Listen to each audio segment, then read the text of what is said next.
Good afternoon students, welcome back. आज हम लोगों को कुछ क्वेश्चंस डिस्कस करने हैं जो कि लास्ट वीक में हम लोग ने एज अ होमवर्क लिया था।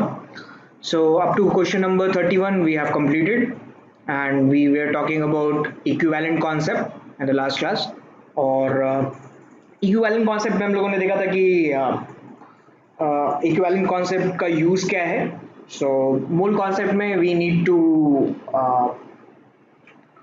Balance the reaction, but it is not necessary कि आप इक्विवेलेंट कॉन्सेप्ट में जो है इक्वेशन बैलेंस करो। We just need to equate the equivalence of the component which is a part of the reaction. ठीक है, but anyway let's first discuss these questions and then will move back to the equivalent concept. So question number 32 में किसी को doubt है?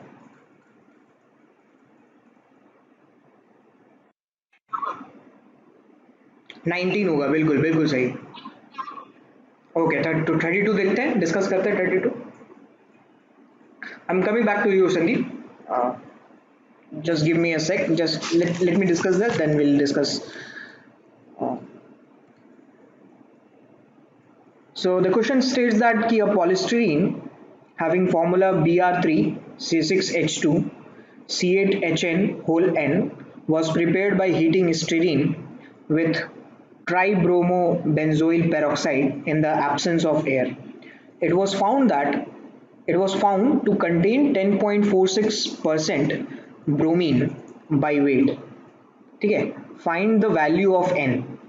ठीक है, तो इस कंपाउंड में ये जो कंपाउंड है Br3C6H2C8H8 होल N, इसमें जो परसेंटेज ऑफ ब्रोमीन है दैट इज 10.46%। ठीक है, तो you need to find out the value of N. So write the equation of percentage mass that will give you the value. So percentage mass है हमारा bromine का which is 10.46%, और 10.46% को हमें इक्वेट करना है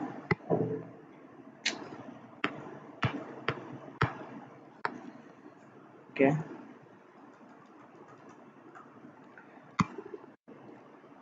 Just give me a sec.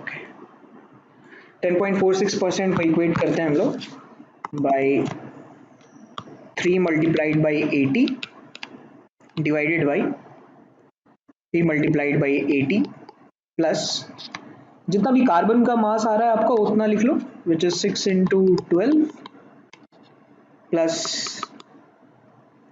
2 plus 8 n into 8 into 12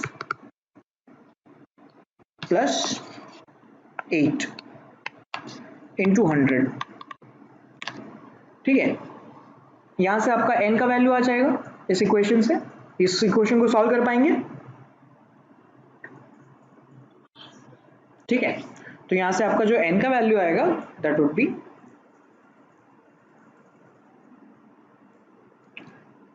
19, जैसे कि आप लोगों ने बोला। ठीक है,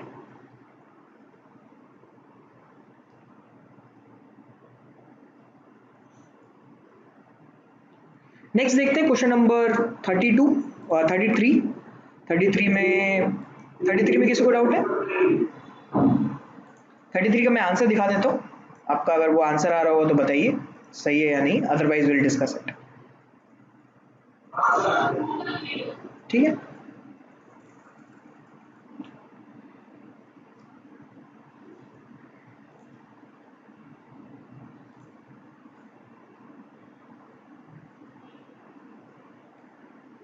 नेक्स्ट देखते हैं क्वेश्चन नंबर 34। 34 का मैं आंसर एक बार दिखा देता हूँ आपको।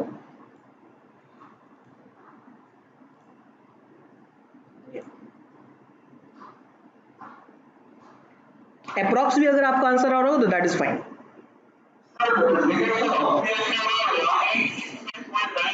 ठीक है, मतलब आई सेड कि अगर 1.866 के आसपास आ रहा है तो ठीक है, that's fine.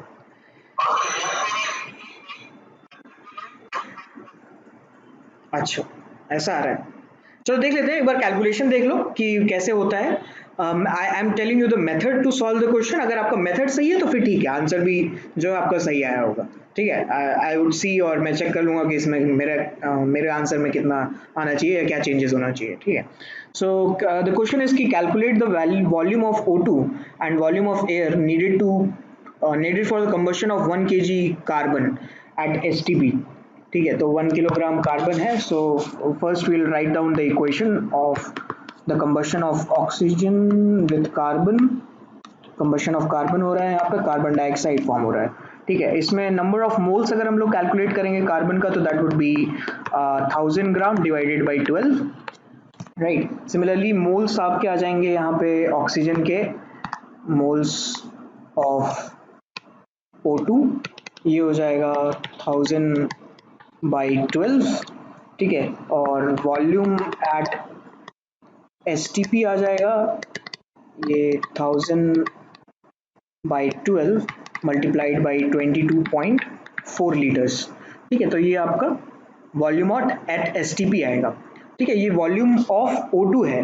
Right, this is volume of O2. यहाँ से आपका वॉल्यूम ऑफ O2 आएगा. वॉल्यूम ऑफ एयर निकालना है तो we can write this equation की 20% of volume of O2 is equal to, नहीं, 20% of volume of air, not O2. 20% air का 20% वॉल्यूम है. Right, air, volume of air is equal to volume of O2. Right, यहाँ से आपका volume of air आ जाएगा. तो आपने यही यूज किया था, तभी आया था आंसर. ठीक है, ठीक है, फिर I'll correct the answers. I'll check the answers and I'll correct it. अगर आपका जो भी आंसर आया दैट इज फाइन. ओके, इसी मेथड से हम लोग सॉल्व करेंगे. Method is fine. चलो, तो आंसर्स में कुछ दिक्कत होगा. नेक्स्ट देखते हैं question number 35. Question number 35 okay, इतना ही आना चाहिए आई गेस. हाँ, 2.05 आना चाहिए, बिल्कुल सही है. ठीक है, किसी को डाउट है इसमें 35 में?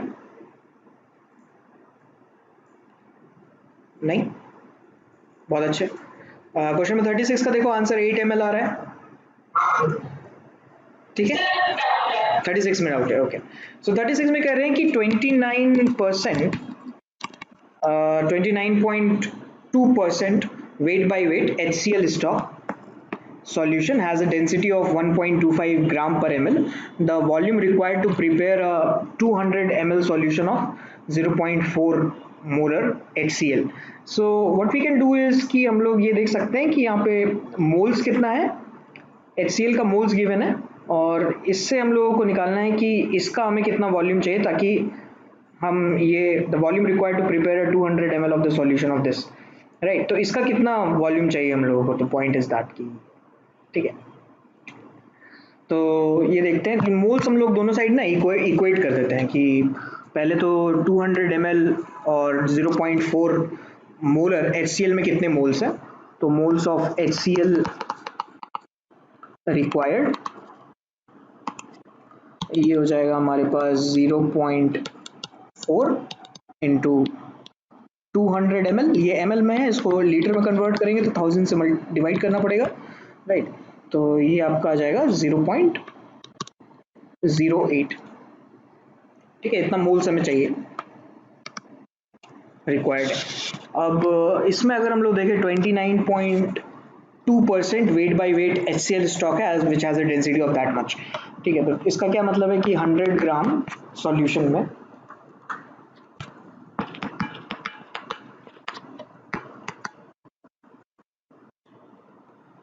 100 ग्राम सॉल्यूशन में वी हैव 29.2 ग्राम HCl. ठीक है, तो हमें HCl का कितना ग्राम चाहिए, यहाँ से हम मास भी निकाल सकते हैं. Mass of HCl which is 0.08 into 36.5. ठीक है, which is molar mass of HCl 35.5 plus 1. Right, इसका वैल्यू जितना भी आ रहा हो, चलो कोई बात नहीं, तो हमें भी इतना ही चाहिए. राइट, तो पहले तो ये this is the mass of the solution. इसका हम लोग डेंसिटी निकाल सकते हैं कि कितना डेंसिटी होगा. सो वी नो कि density is equals to mass by volume. ठीक है, तो volume will be equals to mass by density. तो दैट रिप्रेजेंट्स कि 100 डिवाइडेड बाई 1.25 ml सॉल्यूशन में हमारे पास है 29.2 ग्राम HCl, है ना. ये हमारे पास आ गया ये वैल्यू.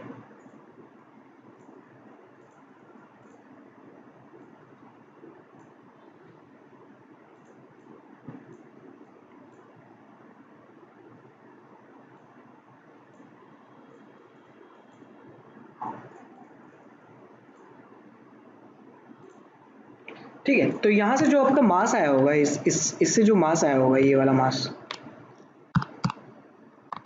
ये वाला, ठीक है, उससे यूनिटरी मेथड लगा सकते हैं और उससे वॉल्यूम निकाल सकते हैं, है कि नहीं.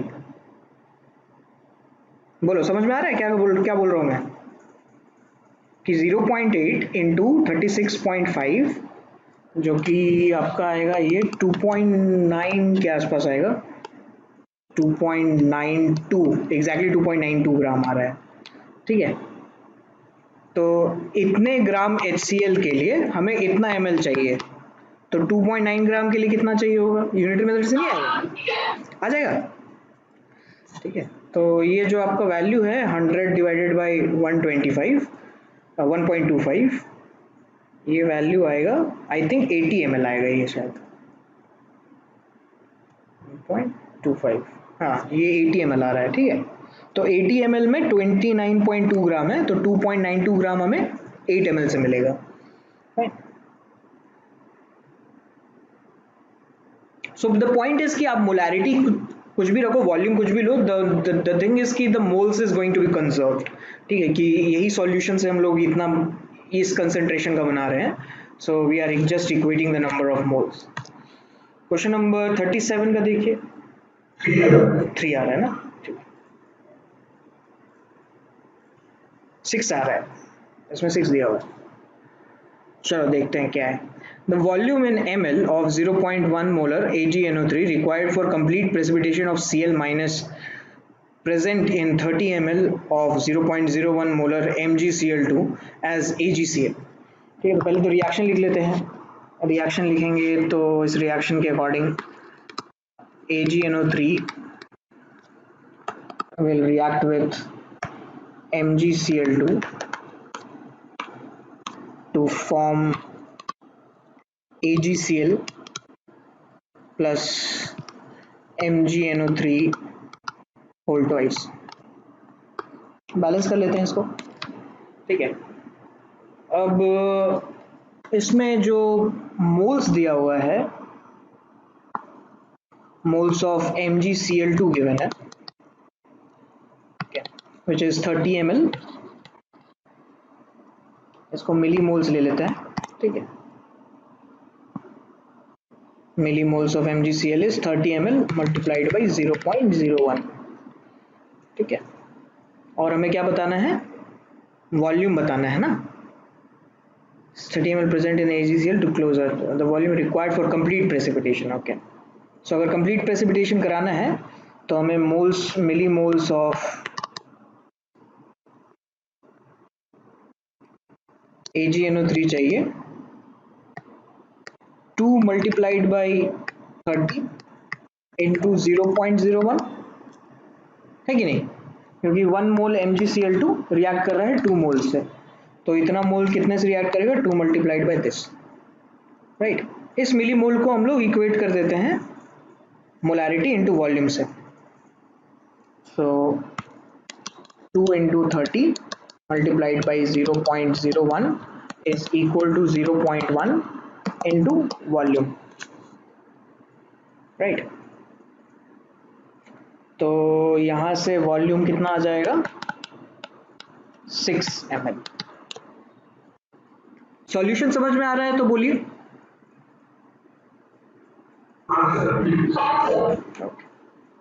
ऐसा तो नहीं है किसी को डाउट है.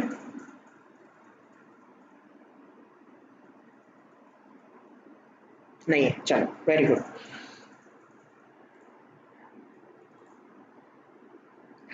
फिर लास्ट क्लास में हम लोगों ने नॉर्मेलिटी के बारे में डिस्कस किया, देन वी टॉक्ड अबाउट कि एन फैक्टर कैसे निकालेंगे। हम लोगों ने एन फैक्टर निकाला कि mn+7 से mn+2 जा रहा है, Cr2O4 2 माइनस से Cr+3 जा रहा है, तो इसका कैसे निकालेंगे, ठीक है, एन फैक्टर। सो यहाँ पे Cr2O7 2 माइनस होना चाहिए, ये ठीक है, करेक्ट करना पड़ेगा, चलो कोई बात नहीं। बट द थिंग इज कि हमने कुछ क्वेश्चंस लिए थे, ये क्वेश्चंस आप लोगों ने ट्राई किया? हाँ ठीक है, चलो ये भी डिस्कस कर लेते हैं। सो इसका आंसर आ रहा है 75%, बिल्कुल। किसी को डाउट है 38 में? ओके, डाउट है तो बोलो, एकदम अच्छे से बोलो कि नहीं डाउट डाउट है, तभी मैं बताऊंगा, नहीं तो डाउट रह जाएगा तो फिर दिक्कत है। समझना चाहिए, समझना पड़ेगा आप लोगों को पहले। सो द क्वेश्चन इज कि 150 ml of n/10, n/10 का मतलब 1/10 normal HCl is required to react completely with 1 gram of a sample of limestone.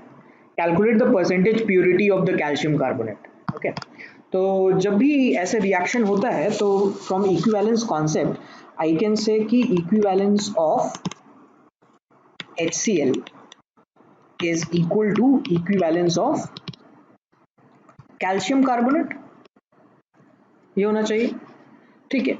अब इक्विवेलेंस HCl का दिया हुआ है, in as a matter of fact milli equivalence दिया हुआ है, तो I am talking about milli equivalence, ठीक है, क्योंकि ml में दिया हुआ है वॉल्यूम। सो मिली इक्विवेलेंस हो जाएगा आपका 150 इंटू 1/10, ये मिली इक्विवेलेंस आ गया HCl का। तो इसका मिली इक्विवेलेंस कितना हो जाएगा, equivalence of calcium carbonate, right. तो दैट मीन्स कि हमें मिली इक्विवेलेंस ऑफ कैल्शियम कार्बोनेट आ गया 15 मिली इक्विवेलेंस, ओके। अब हमने जो सैंपल लिया था उसमें 1 ग्राम सैंपल लिया था जिस लाइमस्टोन का, इसमें कुछ इम्प्यूरिटी है, ओके। तो अगर मैं निकाल लूँ कि इस 15 मिली इक्विवेलेंस में कितना ग्राम है कैल्शियम कार्बोनेट, तो उससे आ जाएगा, ठीक है। सो मिली इक्विवेलेंस का फॉर्मूला और क्या क्या हो सकता है, मिली इक्विवेलेंस का फॉर्मूला हो सकता है given weight divided by equivalent weight, है कि नहीं, ये नंबर ऑफ इक्विवेलेंस आ जाएगा इससे, राइट। तो ये इसका वैल्यू है आपका 15 मिली इक्विवेलेंट, है ना। और जो ये वेट हम लेंगे वो मिलीग्राम में आएगा, ठीक है ना, तभी तो मिली इक्विवेलेंट से इक्वेट कर रहे हैं। अगर ज़्यादा कंफ्यूजन आ रहा है तो इक्विवेलेंट, आप इक्विवेलेंट ले लो, उससे ग्राम आ जाएगा, वेट में ग्राम आ जाएगा, ठीक है, जो वेट हम लोग लेंगे वो ग्राम में आएगा, फाइन। तो इक्विवेलेंट वेट CaCO3 का कितना होना चाहिए, CaCO3 का मॉलिक्यूलर मास होता है 50 होगा, हाँ, इसका मॉलिक्यूलर मास 100 होगा और इक्विवेलेंट वेट हो जाएगा इसका 100 divided by 2, which is 2 is the n factor of CaCO3. It is the total charge on the cation और total charge on the anion. तो यहाँ से वेट आ गया और ये वेट हम मिलीग्राम में निकाल रहे हैं, which is 15 into 50, right, which is 750 milligram. मतलब इसको ग्राम में कन्वर्ट करेंगे तो ये 0.75 ग्राम आ जाएगा, राइट। तो इसका मतलब है कि 1 ग्राम सैंपल ऑफ लाइमस्टोन में हमारे पास 0.75 ग्राम कैल्शियम कार्बोनेट का है और बाकी जो भी होगा 0.25 ग्राम वो सारे इम्प्यूरिटीज होंगे, राइट। तो परसेंटेज प्यूरिटी कितना हो जाएगा, 75%। कहीं डाउट है तो बताइए।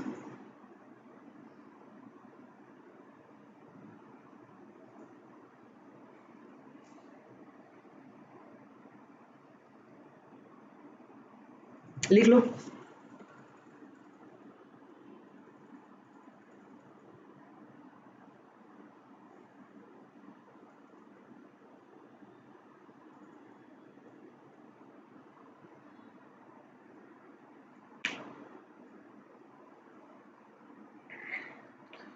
ये एक तरीके से टाइट्रेशन का क्वेश्चन है, ठीक है। टाइट्रेशन का मतलब है कि जब हम लोग एसिड और बेस को रिएक्ट करवाते हैं तो एसिड और बेस न्यूट्रलाइज हो जाता है, ठीक है। तो जब न्यूट्रलाइज हो रहा होता है तो उस टाइम पे हम लोग कहते हैं कि the acid has neutralized base or either base has neutralized acid, उस टाइम पे इक्विवेलेंस दोनों का इक्वल होना चाहिए.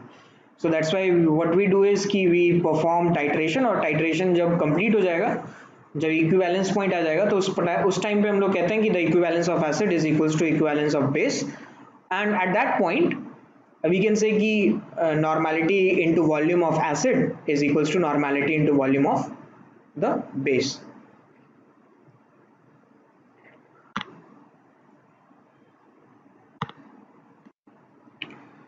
नेक्स्ट देखते हैं क्वेश्चन नंबर 39 टू आ रहा है. वेरी गुड, टू आए. इसमें किसी को डाउट है तो बताओ.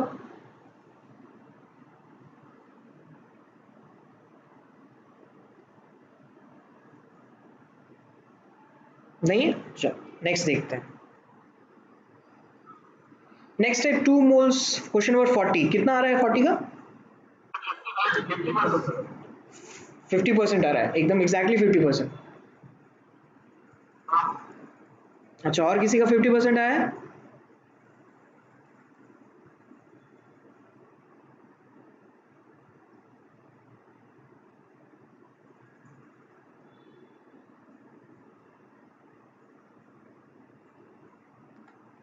ठीक है, चलो 50% आएगा इसका.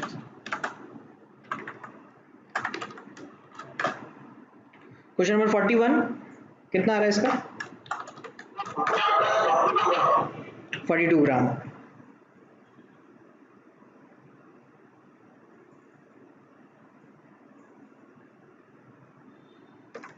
एन फैक्टर कितना आया था?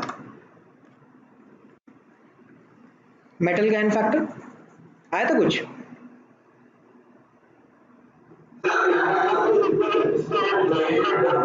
अच्छा अच्छा, और किसी का कुछ आ रहा हो तो बताओ.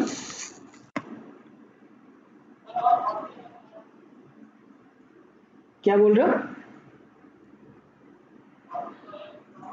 40 बता दें? अच्छा, 40 में देखो, देखते हैं. आई डोंट नो, आई थॉट कि आप लोगों को ये आंसर आया होगा. आई एम नॉट श्योर कि आप लोगों ने सॉल्व किया हो तो मुझे बताओ. जिसने सॉल्व किया वो बता रहे हैं तो मैं मान रहा हूँ सही है. So 2 moles of 50% pure CaHCO3 whole twice on heating forms 1 mole of carbon dioxide. The percentage yield of CO2 is, so calcium carbonate, calcium bicarbonate, CaHCO3 whole twice. इसमें इसको हीट किया तो ये बन गया CaCO3 plus CO2 plus H2O. ठीक है, तो इस रिएक्शन से अगर हम देख रहे हैं कि 1 मोल से ये 1 मोल प्रोड्यूस होना चाहिए, लेकिन क्योंकि हमने इसका 2 मोल्स लिया है और 50% प्योर. ठीक है, 2 मोल्स 50% प्योर, इसका क्या मतलब है कि ये 1 मोल होगा कैल्शियम बाइकार्बोनेट. 2 मोल्स का 50% मतलब 1 मोल, राइट. तो 1 मोल से 1 मोल मिल रहा है कि नहीं? तो परसेंटेज यील्ड कैसे निकालेंगे हम लोग? परसेंटेज यील्ड होगा moles formed divided by moles taken. नहीं, CO2 के पहले 2 क्यों होगा? क्योंकि अब तो बैलेंस है ना, ये रिएक्शन देखो, है ना. Moles taken into 100.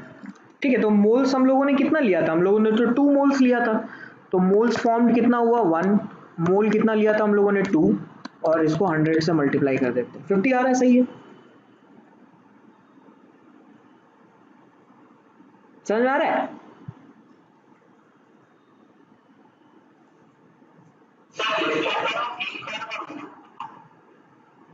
नहीं, 2 ही कार्बन है.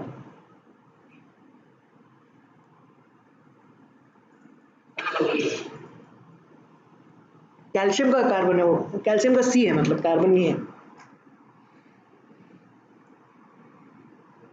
ओके, क्वेश्चन नंबर 41 में किसी को डाउट है तो बताओ.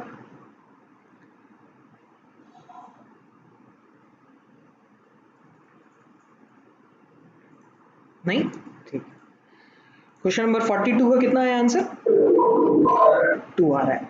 ठीक है, वेरी गुड, 2 आएगा। इसमें हमें बस एन फैक्टर फाइंड करना है, हम इक्विवेलेंट इक्वेट कर देंगे तो वहां से वैल्यू जो है हम लोगों का आ जाएगा। ठीक है, किसको डाउट है इसमें तो बताओ।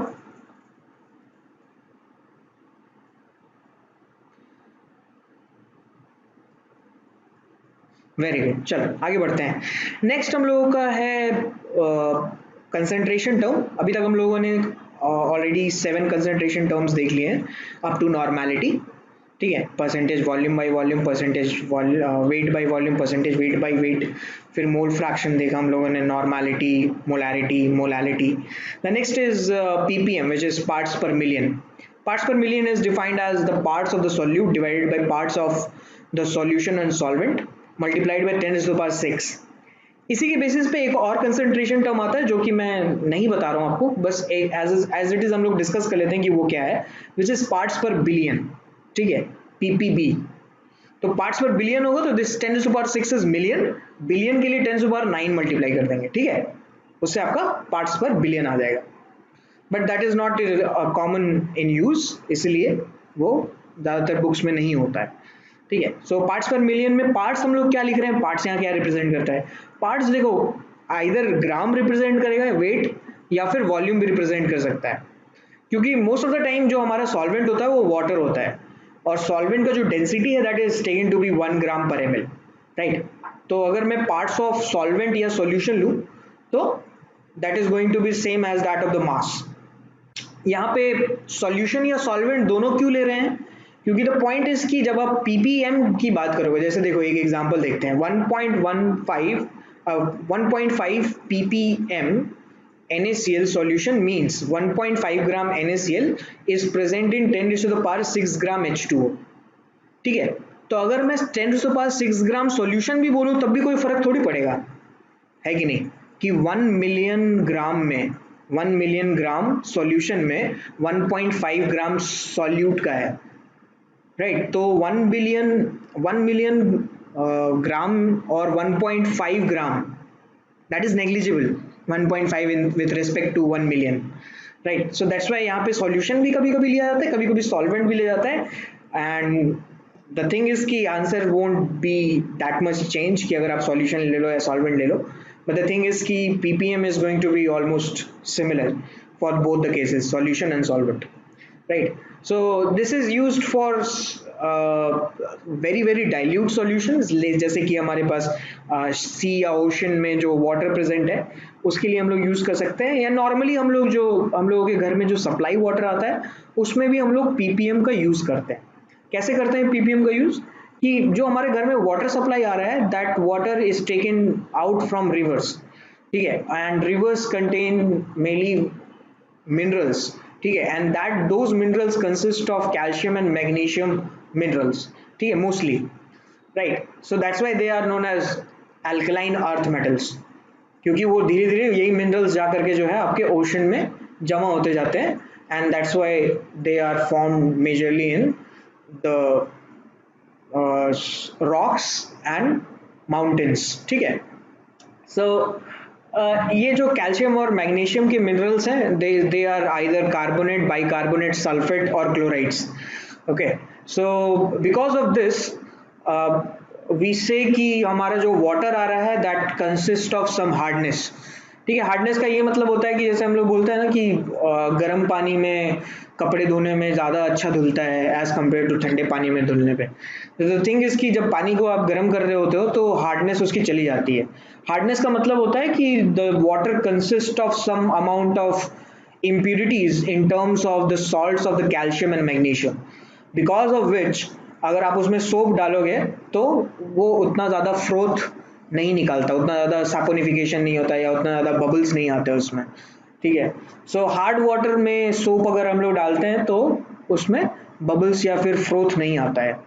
ठीक है, तो इसीलिए उसको सॉफ्ट करने के लिए हम थोड़ा उसको गर्म कर देते हैं। So hardness of water is because of the calcium carbonate जो हमने as a human being define किए। ठीक है, तो जो हमारा वाटर प्यूरिफाइंग यूनिट होता है वो वाटर प्यूरिफाइंग यूनिट हमेशा ये देखता है कि हार्डनेस क्या है वाटर की, और वो हार्डनेस हम मेजर करते हैं in the terms of the parts per million of calcium carbonate.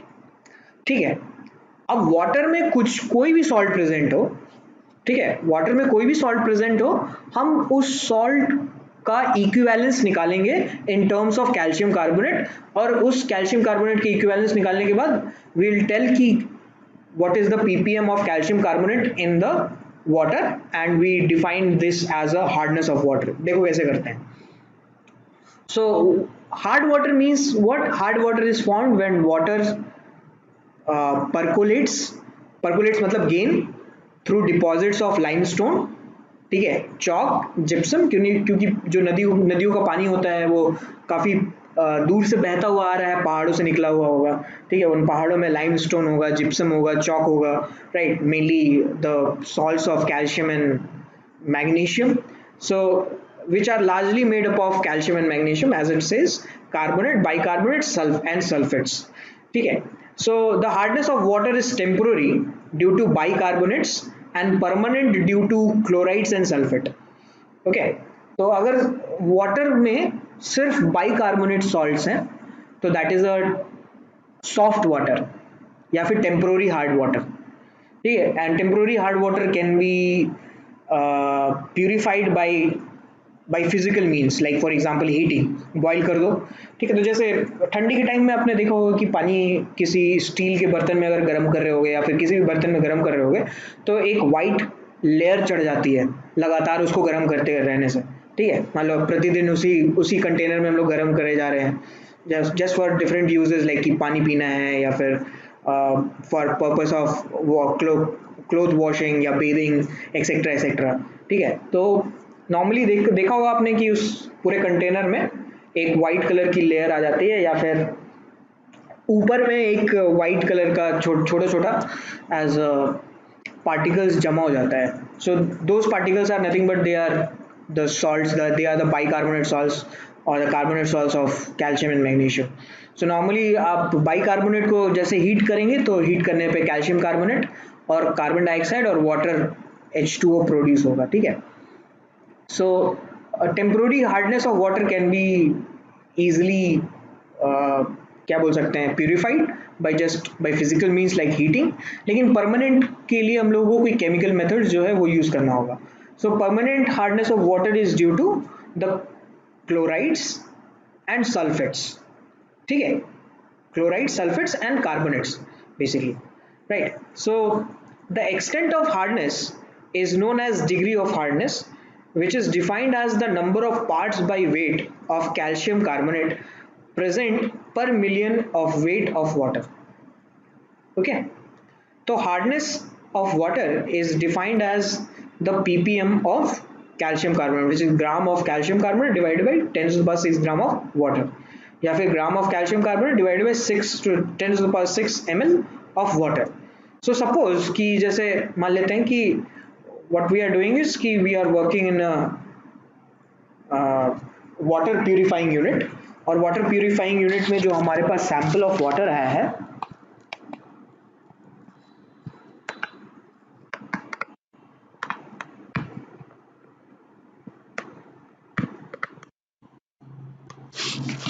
जो हमारे पास sample of water from river आया है उसमें present है suppose MgCl2, ठीक है, और MgCl2 का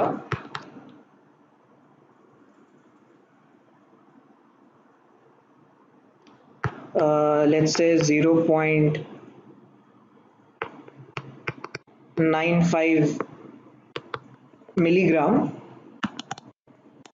in 1000 ग्राम वाटर प्रेजेंट है, ठीक है. And we need to find out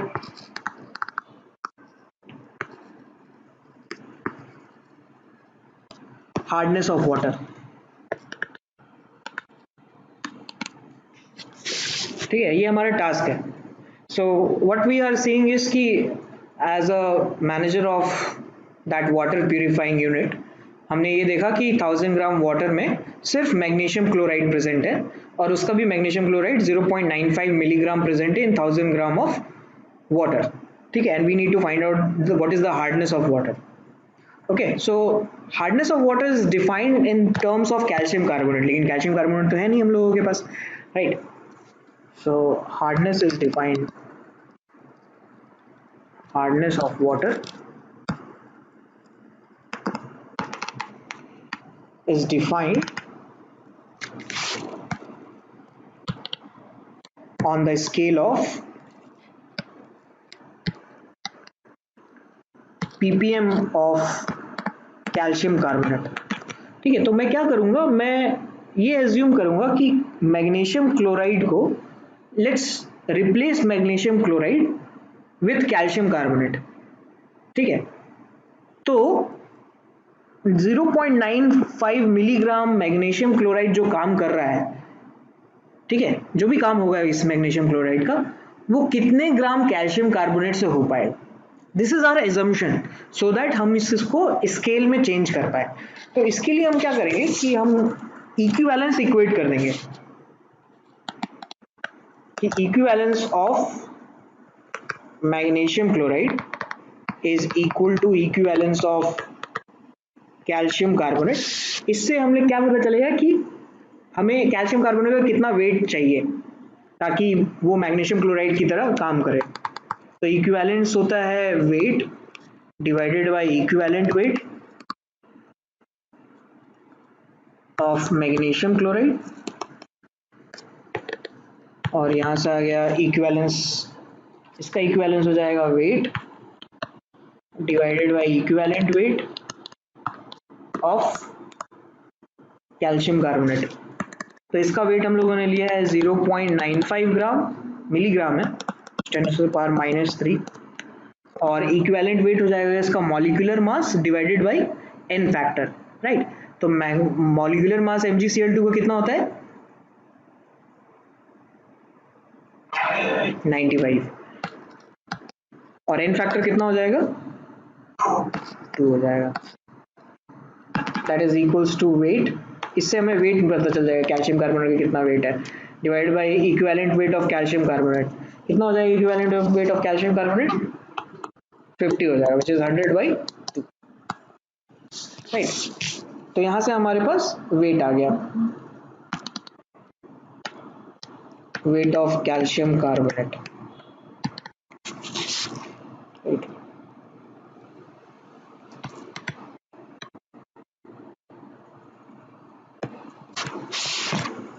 इतना आ गया है ना, नहीं इतना ही आएगा ना, या कुछ और आएगा, नहीं ये नहीं आएगा, -3 आएगा, हाँ 10⁻⁻3,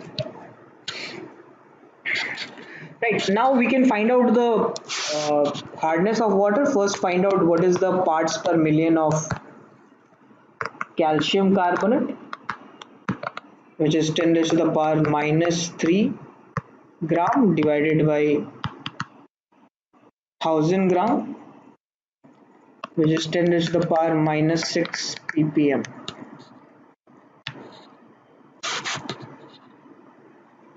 ये अगर कुछ और आएगा, नहीं गलत गलत कर रहा हूँ मैं, multiplied by 10⁻6,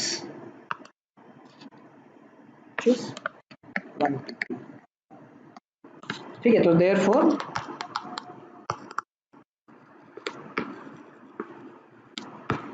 hardness of water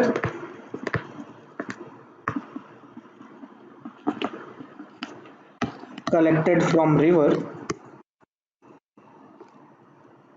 is 1 ppm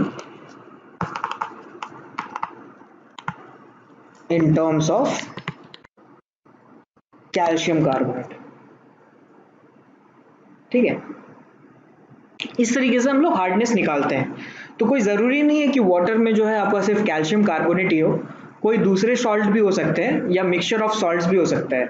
suppose कि कैल्शियम क्लोराइड भी हो सकता है, कैल्शियम सल्फेट भी हो सकता है, या मैग्नीशियम सल्फेट भी हो सकता है, ठीक है, या बाइकार्बोनेट्स भी हो सकते हैं। तो उनमें क्या करना है कि हमें उनका जस्ट वेट जो है उसको इक्वेट करना है with the equivalence of the calcium carbonate. उसके बाद हम वहां से weight of equivalent weight of calcium carbonate निकाल लेंगे जो कि रिक्वायर है, ठीक है, तो इसका ये मतलब है कि 10⁻³ ग्राम कैल्शियम कार्बोनेट होता, या फिर 0.95 मिलीग्राम मैग्नीशियम क्लोराइड है, वो दोनों एक जैसे ही काम कर रहे हैं। ठीक है, माय पॉइंट इज कि जब आप इसको टाइट्रेट करोगे या न्यूट्रलाइज करोगे with some acid, so they are going to perform or they are going to show similar properties mathematically. ठीक है, और ये जो भी इक्विवेलेंस है इसका, या जो भी इसका वेट है, इतना वेट कैल्शियम कार्बोनेट उतने ही वॉल्यूम से एसिड से, या उतने इक्विवेलेंस ऑफ एसिड से रिएक्ट करेगा जितना 0.95 मिलीग्राम ऑफ MgCl2 रिएक्ट करेगा उस एसिड से। ठीक है, सो इसी बेसिस पे देखो कुछ क्वेश्चंस हैं, we need to find out. जैसे ये वाला देखो, question number 43।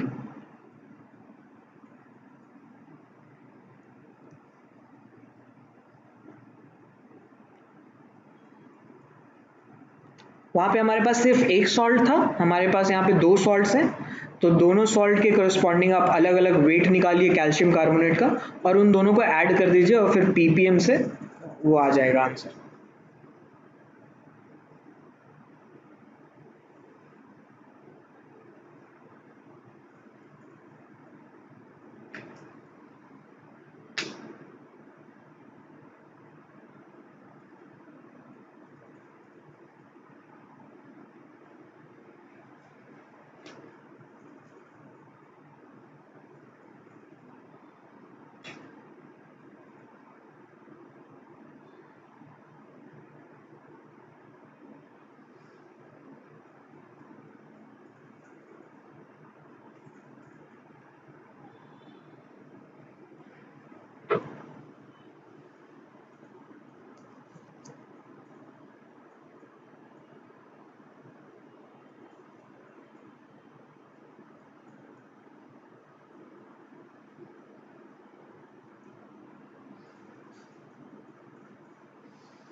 Okay, Neha, give your answers in whole.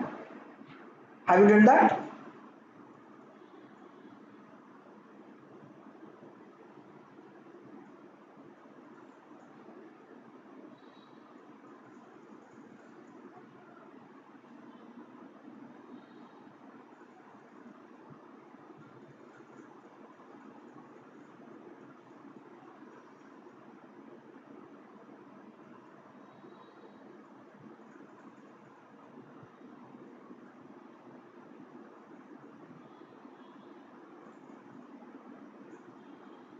Okay, Govind.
देखो टेक योर टाइम, थोड़ा कैलकुलेशन हो सकता है ज़्यादा हो।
Okay समृद्धा,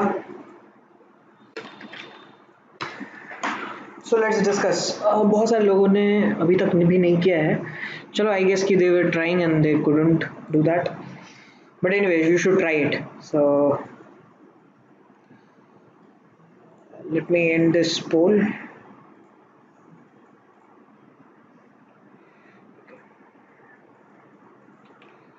so first of all इसमें ये देखो गिवन क्या क्या है। गिवन है हमारे पास 1 milligram of calcium chloride, 1 milligram of magnesium chloride per litre है, and we need to find out the calcium carbonate का हार्डनेस, राइट। तो इसमें जैसे हम लोगों ने लास्ट क्वेश्चन किया था वैसे ही इसमें भी करेंगे। हमारे हमारे पास यहाँ पे बस एक ही सॉल्ट था, now we have two salts. So we have 1 milligram of calcium chloride and we have 1 milligram of magnesium chloride। तो यहाँ से first of all we need to find out कि कैल्शियम कार्बोनेट का कितना मास है, तो इंडिविजुअली सबका दोनों दोनों का फाइंड कर लेते हैं। So what I am doing is कि मैं यहाँ पे दोनों का मिली इक्विवेलेंस इक्वेट कर दे रहा हूँ। So milli equivalence of calcium chloride is equals to milli equivalence of calcium carbonate. यहाँ पे भी वही करते हैं, milli equivalence of magnesium chloride is equal to milli equivalence of calcium carbonate। So this is equals to 1 divided by calcium chloride का molecular mass कितना हो जाएगा 71 plus 40 111 divided by 2। ये याद रखिएगा मिली इक्विवेलेंस की बात कर रहे हैं, तो जो मास आएगा हमारे पास वो भी मिली ग्राम में आएगा।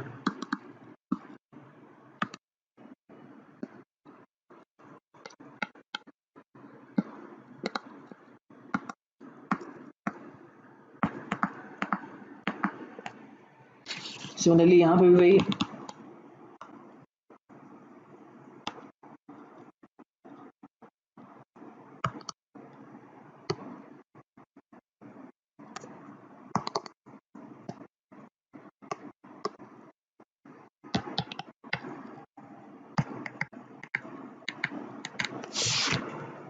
ठीक है। अब दोनों का वेट जो है वो ऐड कर देते हैं।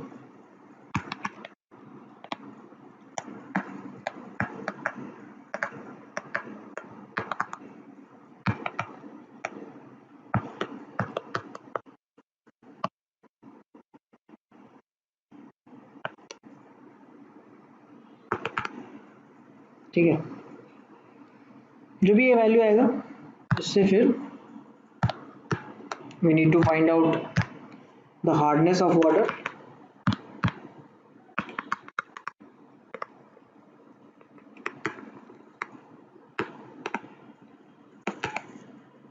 ये मिलीग्राम में है, राइट।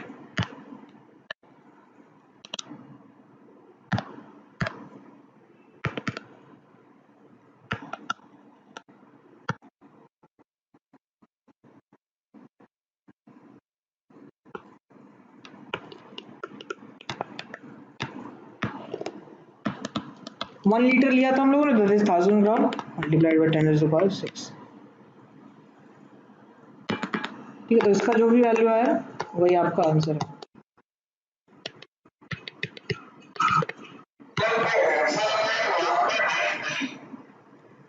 इसका वैल्यू 1.95 आ रहा है। अच्छा, देखता हूँ मैं भी क्या आ रहा है इसका आंसर।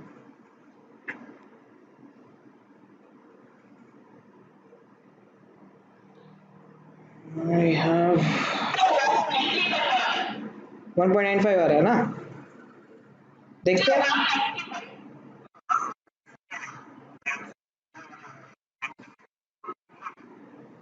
अच्छा, देखते हैं।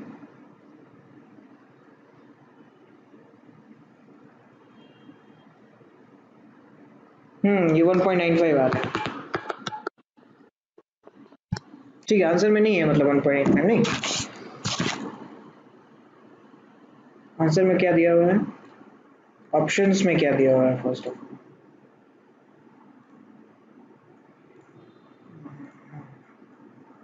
ऑप्शन में है 2.15, 2.15, 105, 1.05। अच्छा, इसमें मतलब नहीं है आंसर, नहीं, ठीक है, कोई बात नहीं, तो फिर क्वेश्चन में गड़बड़ है। चलो, इसको कर देते हैं 1.95।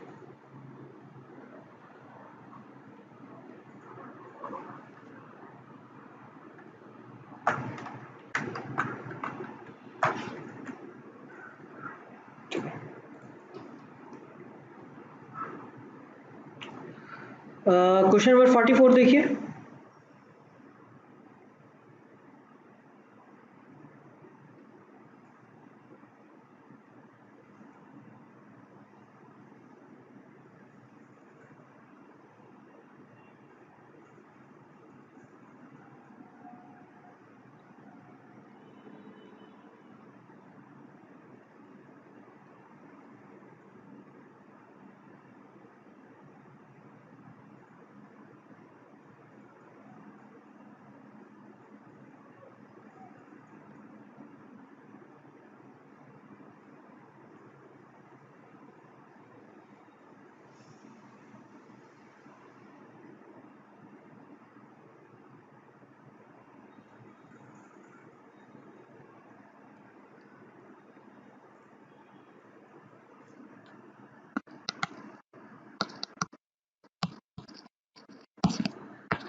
ये रिएक्शन है इसका, ठीक है।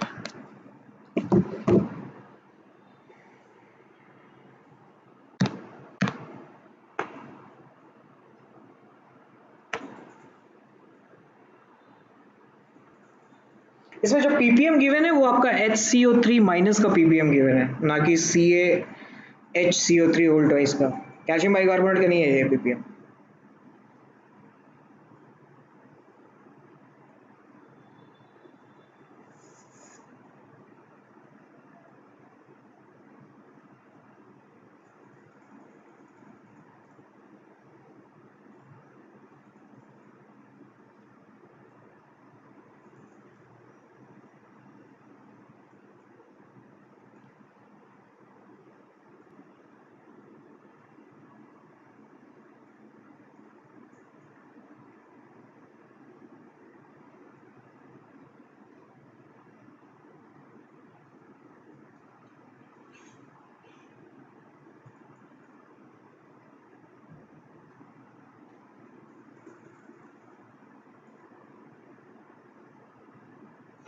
हाँ ठीक है, करते हैं। किसी से नहीं हो रहा है? एक एक ने तो कर लिया है।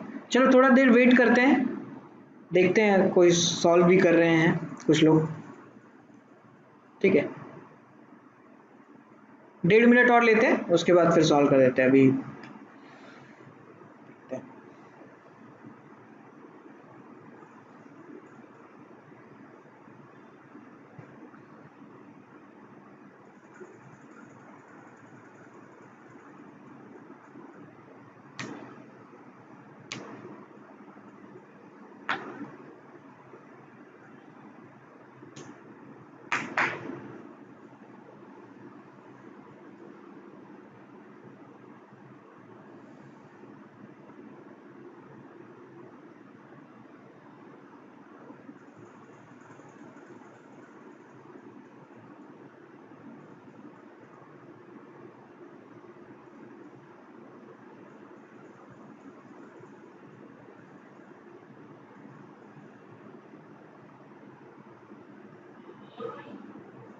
हाँ क्या आ रहा है? बी आ रहा है, अच्छा चलो देखते हैं क्या आ रहा है। ठीक है, मैं एंड कर रहा हूँ पोल। लेट्स सी, इसका आंसर सी आना चाहिए जहां तक मुझे याद है। ओके डी आ रहा है, चलो कोई बात नहीं, देखते हैं। सो इसमें जो आपको वैल्यू दिया हुआ है पीपीएम का, वो पीपीएम का वैल्यू है इसके लिए HCO3 माइनस का पीपीएम है। ठीक है, टैप वाटर का, which ions with calcium +2। Now it is removed by Clark's method, ये क्लार्क मेथड है। Fine.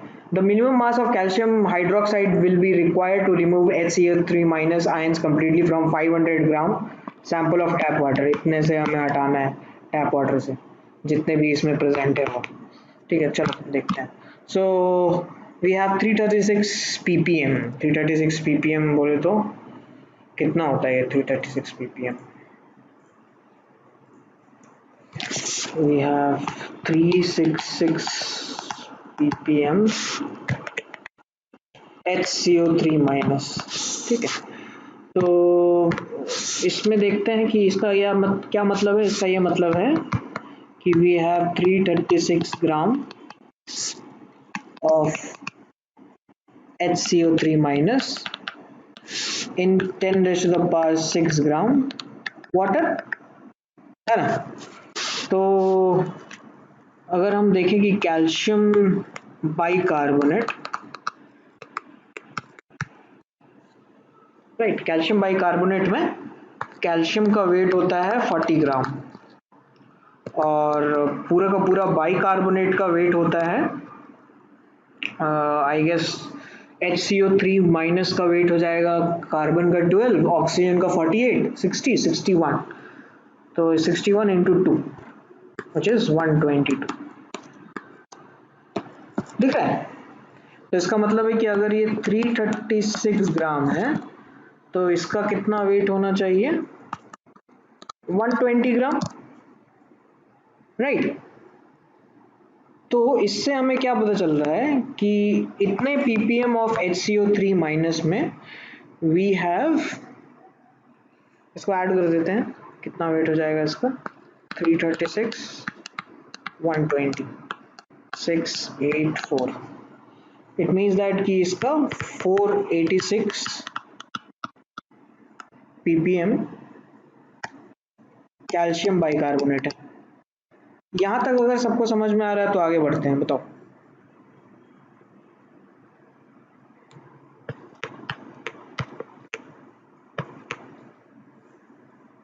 ये समझ में आ रहा है?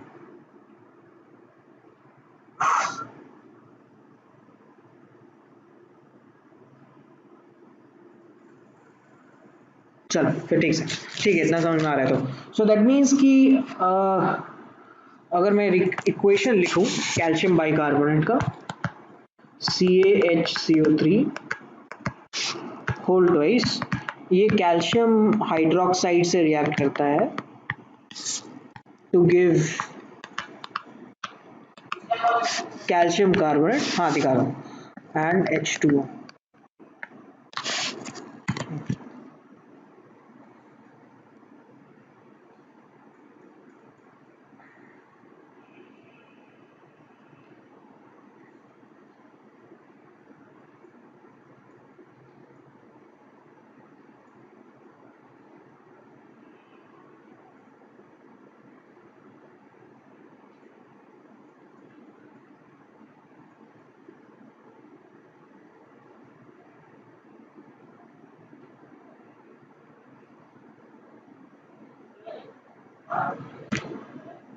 ये देखो,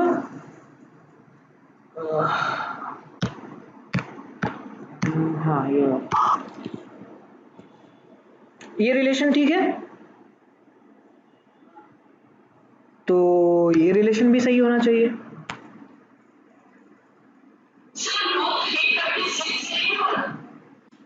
कितना है वो, 336 या 366 है?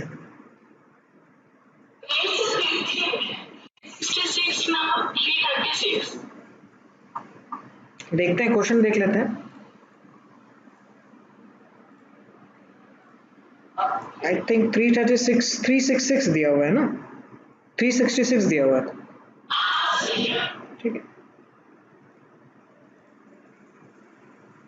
ये समझ में आ रहा है कैसे आ रहा है? अगर 122 ग्राम HCO3 माइनस कैल्शियम बाइकार्बोनेट में मास ऑफ बाइकार्बोनेट कितना है, 122 है कि नहीं? देखो HCO3 होल ट्वाइस, नहीं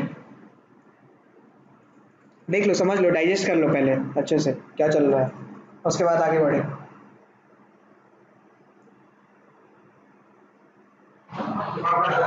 ठीक है, पूरा यूनिटरी मेथड है और कुछ नहीं लगा रहा मैं इसमें। तो इसका मतलब है कि अगर 366 ppm बाइकार्बोनेट का है तो इट रिप्रेजेंट्स कि 486 ppm कैल्शियम बाइकार्बोनेट का होगा, ठीक है, क्योंकि इतना ppm HCO3 माइनस का है तो इतना ppm कैल्शियम बाइकार्बोनेट का होना चाहिए। तो इसका ये मतलब है कि हमारे पास 10⁻⁶ ग्राम वाटर में, in 10⁻⁶ gram water we have 486 gram calcium bicarbonate।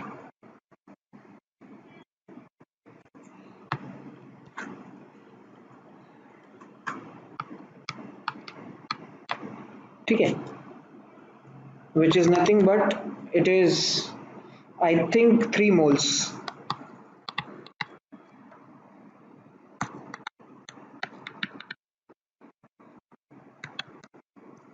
तीन मोल है ये, ठीक है। तो मैं 10⁻⁶ ग्राम के लिए वाटर के लिए कैलकुलेट कर लेते हैं।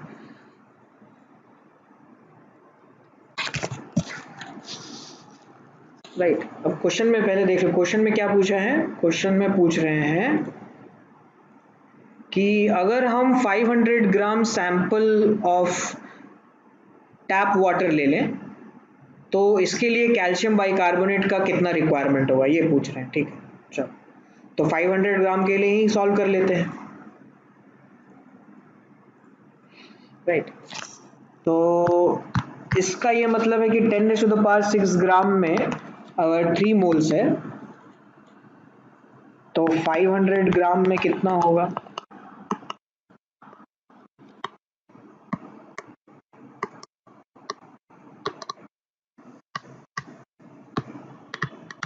करेक्ट है, यूनिटरी मेथड।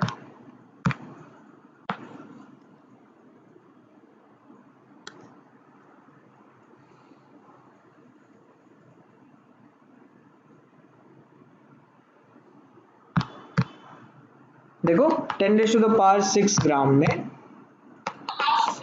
अगर 3 मोल्स है तो 1 ग्राम में 3/10⁻⁶ और 500 में 3/10⁻⁶ इंटू 500, तो इतना मोल्स आ गया।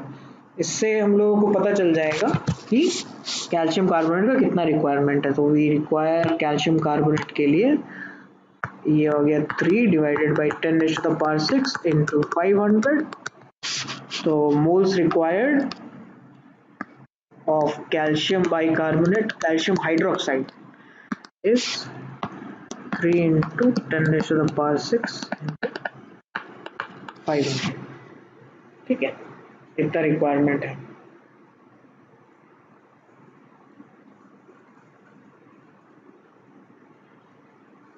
ठीक है, तो वो वहां से मोल्स आ जाएगा, मोल्स से फिर मास हम लोग निकाल सकते हैं। मास पूछा गया है इसमें, चलो मास निकाल लेते हैं। इतना मोल्स आ गए, सो ये कितना हो जाएगा,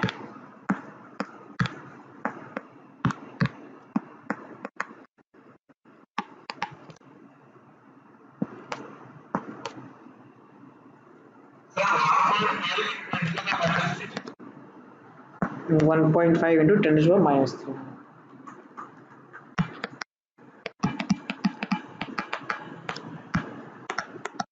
और मास निकालेंगे तो मॉलिक्यूलर मास होता है कैल्शियम हाइड्रोक्साइड का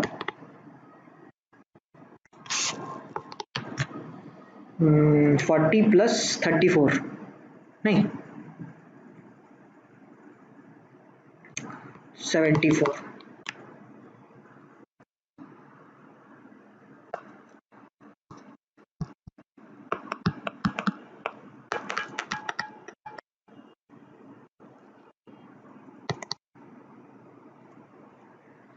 कितना हो जाएगा,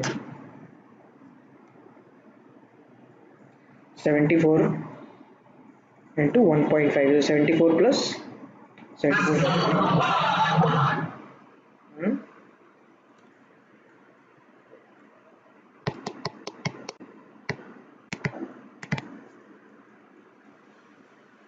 नहीं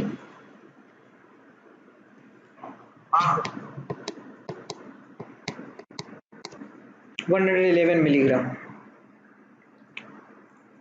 ठीक है, which is ऑप्शन डी।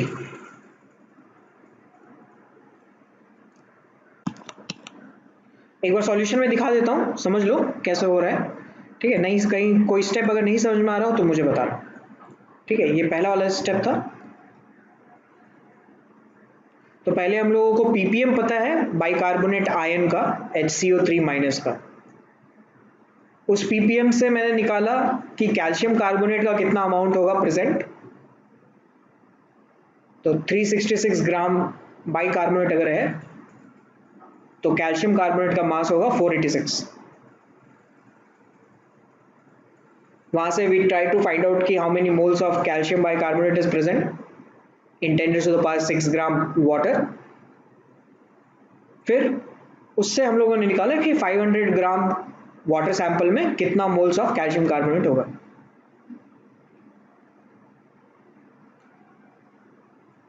उसके बाद फिर हम लोगों ने फिर वापस आए इक्वेशन में।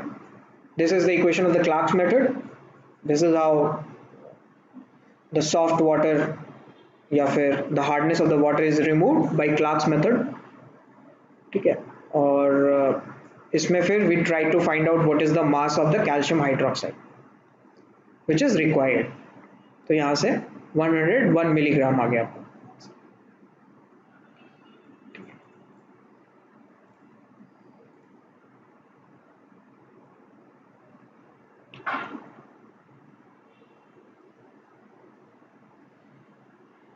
Question number 45 I am giving you as a homework. ये हम लोग नेक्स्ट क्लास में डिस्कस करेंगे। अभी कुछ नए कॉन्सेप्ट्स देख लेते हैं। अभी तक हम लोगों ने बस एक ही पीपीएम देखा है। So take question number 45 as a homework. हम लोग नेक्स्ट क्लास में इसको डिस्कस करते हैं। This is little bit trickier, थोड़ा कैलकुलेशन में टाइम लगेगा। So let's move on to the next concept. हम लोगों ने लास्ट क्लास में इक्विवेलेंट कॉन्सेप्ट के बारे में डिस्कस किया था। इक्विवेलेंट कॉन्सेप्ट में हम लोगों ने ये देखा था कि हमें रिएक्शन जो है वो बैलेंस करने की ज़रूरत नहीं है। जैसे कि हम लोगों ने लास्ट क्लास में देखा था कि अगर हमारे पास एक इक्वेशन है which is hypothetical equation like A P B Q C R and D S where small a b c and d are stoichiometric coefficient, capital P and Q are reactant and capital R and S is product. तो we can say कि equivalence of A is equal to equivalence of B is equal to equivalence of C is equals to equivalence of D without even looking at the stoichiometric coefficient. Similarly अगर एक कोई compound बनता है suppose MXNY, तो इसमें भी हम लोग ये कह सकते हैं कि the equivalence of MXNY is equal to equivalence of M is equals to equivalence of N। ठीक है, क्योंकि ये MXNY कैसे बना होगा, ये MXNY बना होगा XM से प्लस YN से।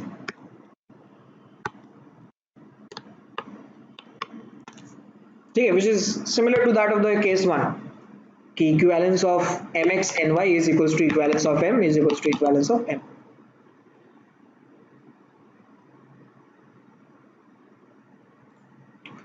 Similarly, in a series reaction, ये लास्ट क्लास में हम लोगों ने बताया था कि why this is important. If we don't know the stoichiometric coefficient, then even though we don't know the coefficient, we can equate the equivalence. So for example कि अगर AP plus BQ react हो रहा है to form CR and CR reacts with DS to form ET and ET reacts with FG to form GZ.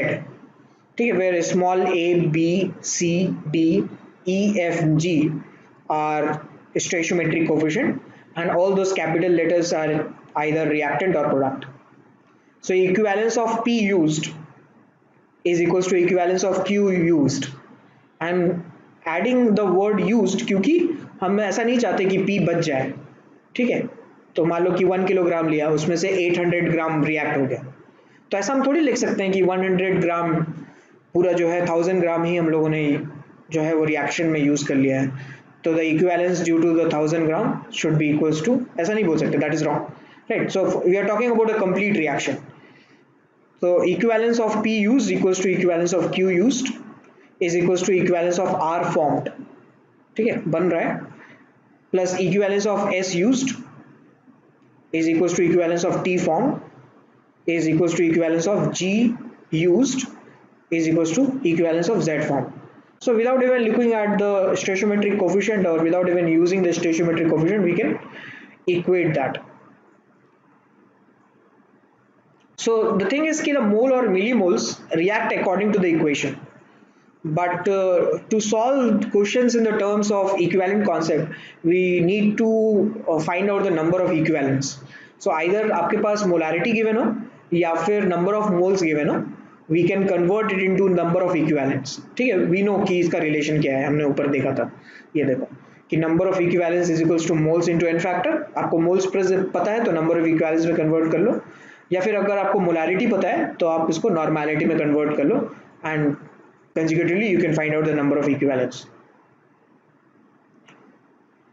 ठीक है, so what happens on dilution, जब हम किसी एक solution को dilute कर रहे होते हैं, so the number of moles or the number of equivalents is going to remain constant। ठीक है, जैसे NaOH का solution है और suppose कि initially हम लोगों ने 1 लीटर solution में NaOH डाला था और उसमें 40 ग्राम NaOH डाला हुआ है 1 लीटर सॉल्यूशन में।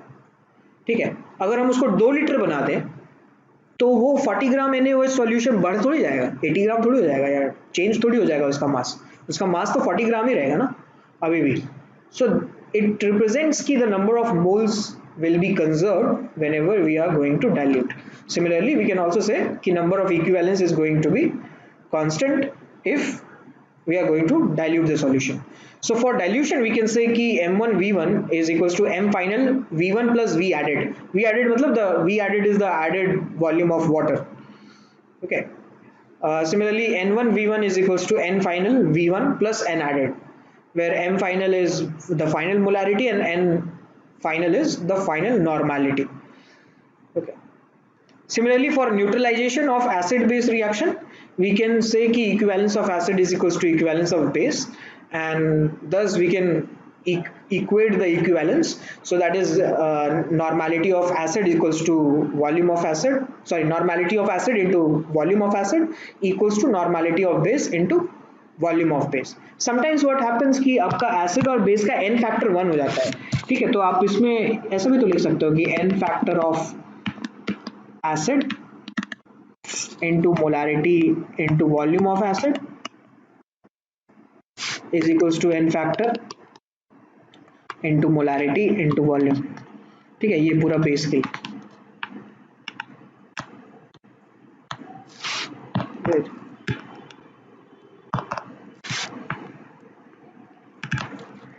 ठीक है, बाद में मुझे गाली मत देना कि यहाँ पे क्यों क्यों नहीं लिखा है सर, यहाँ पे भी लिख सकता है, कोई दिक्कत नहीं है। ठीक है, तो अगर ये n फैक्टर 1 हो जाएगा दोनों के लिए, तो ये डायरेक्टली हम लोग लिख सकते हैं कि molarity into volume of acid equals to molarity of into volume of base, जो कि अभी तक हम लोग जो है डील करते हुए आ रहे हैं, क्योंकि क्लास 10 तक आपके पास जितना भी एसिड या बेस आया होगा they will have n factor 1। ठीक है, अगर आपने स्कूल में कोई प्रैक्टिकल देखा होगा या फिर किया होगा तो वो उसमें भी, या फिर क्लास 11 में भी जो भी आप प्रैक्टिकल करोगे उसमें n फैक्टर आप 1 लेकर ही करोगे। ठीक है, but that is not always the case, क्योंकि आप n फैक्टर जो है वो चेंज भी किया जा सकता है। तो इसी बेसिस पे देखते हैं कुछ क्वेश्चंस है, जैसे क्वेश्चन नंबर 46 देखिए, find milli equivalence of A calcium hydroxide in 74 ग्राम।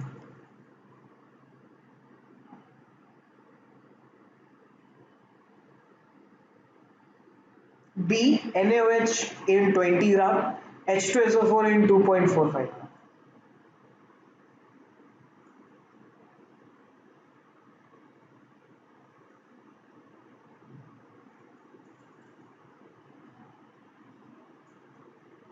नहीं हो रहा है?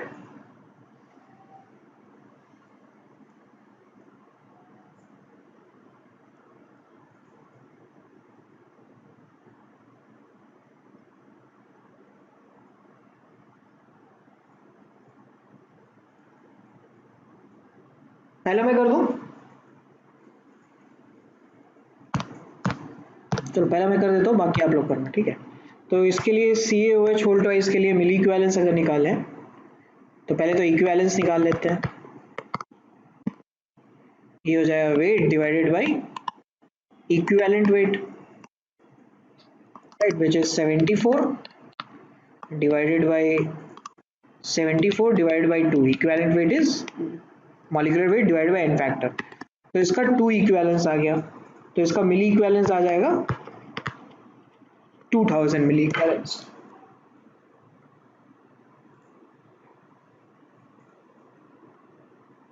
बिल्कुल गोविंदा, सो इसका 2 इक्विवेलेंट आ जाएगा फर्स्ट वाले का। सेकंड वाले का बताइए, बी वाले का।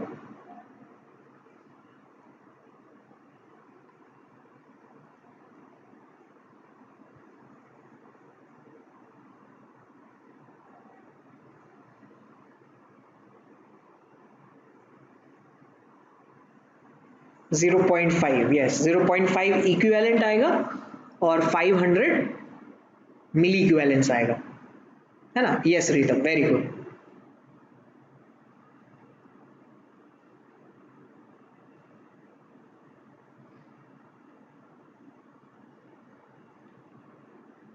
सी वाले का बताइए, 46 का सी।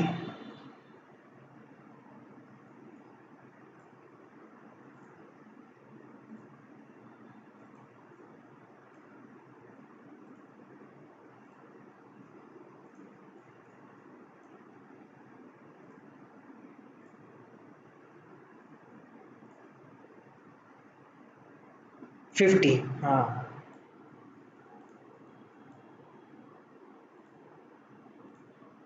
50 आ जाएगा, very very good Ritam. So yes Govinda, इसका इक्विवेलेंट आएगा 0.005 और मिली इक्विवेलेंस आ जाएगा 0.05 और मिली इक्विवेलेंस आ जाएगा 50। बिल्कुल।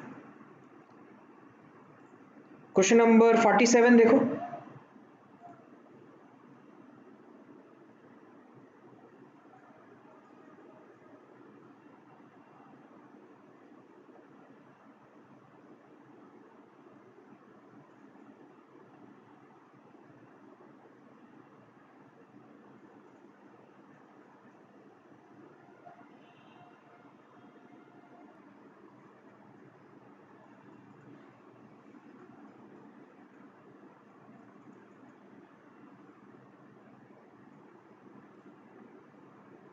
Very good Govinda. तो इसमें भी हम लोगों ने जो है वो इक्विवेलेंट इक्वेट कर दिया और वहां से हमारे पास मिलीलीटर्स ऑफ H2SO4 आ जाएगा, ठीक है।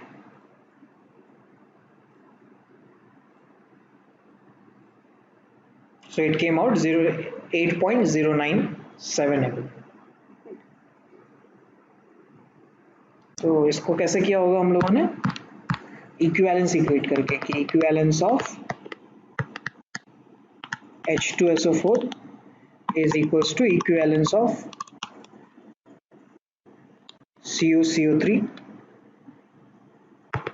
यहाँ से 0.5 इंटू वॉल्यूम इंटू 2, ये भूलेंगे नहीं, ये मोलारिटी में दिया हुआ है, नॉर्मालिटी में हम लोग को लिखना पड़ेगा इसको, so that's why 0.5 into 2 which is n factor is equals to 0.5 divided by molecular mass of CuCO3 which is 123.5 divided by 2. तो यहाँ से जो वॉल्यूम आएगा आपको वो लीटर में आएगा, उसको ml में कन्वर्ट कर लेना है। फिर क्वेश्चन नंबर 48 देखिए,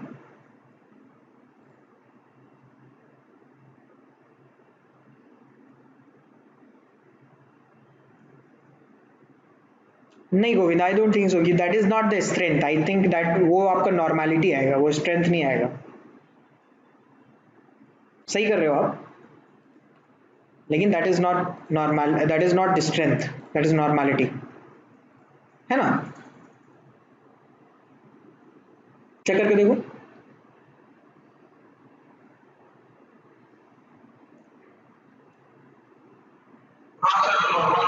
एग्जैक्टली वो मोल बाई लीटर आएगा। तो ग्राम बाई लीटर करने के लिए क्या करना पड़ेगा हम लोगों को,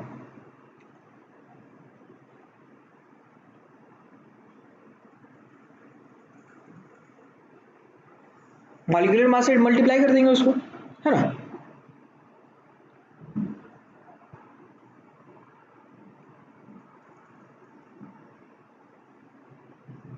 देखो कन्वर्ट करके कितना आता है,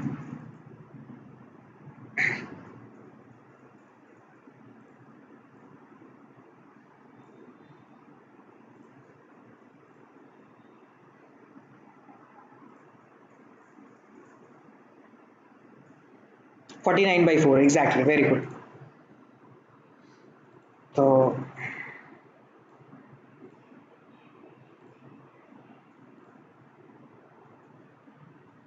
इतना आ जाएगा आपका, ठीक है।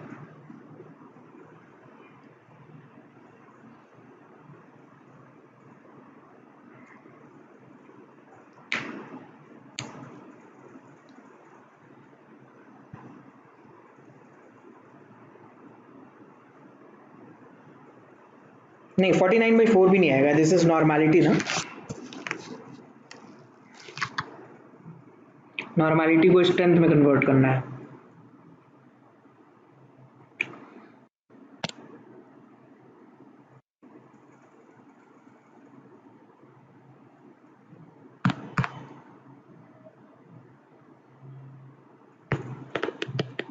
So 1/8 इक्विवेलेंस बाई 1 लीटर, ये इतना आ रहा है। इक्विवेलेंस को हम लोग पहले मोल्स में कन्वर्ट कर लेते हैं, मोल्स को फिर ग्राम्स में कन्वर्ट कर लेंगे। तो equivalence is equals two moles into n factor,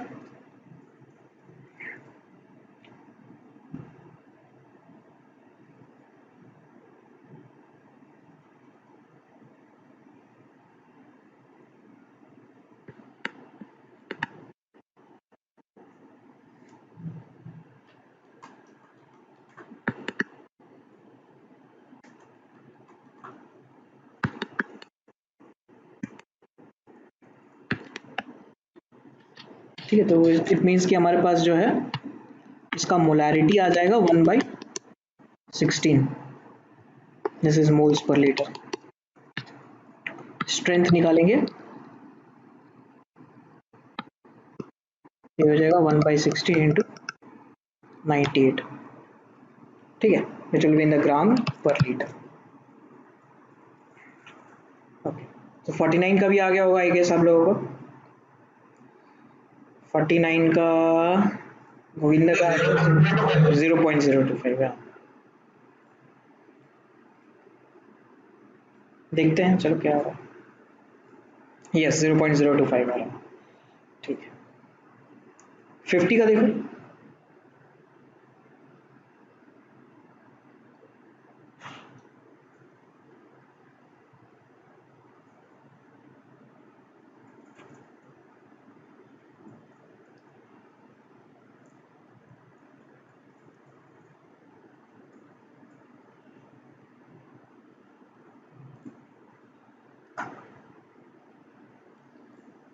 very good Govinda.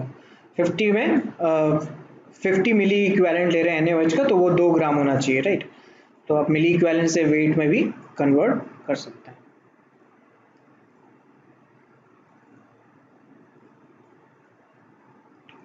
Question number 51 देखो क्या आना चाहिए।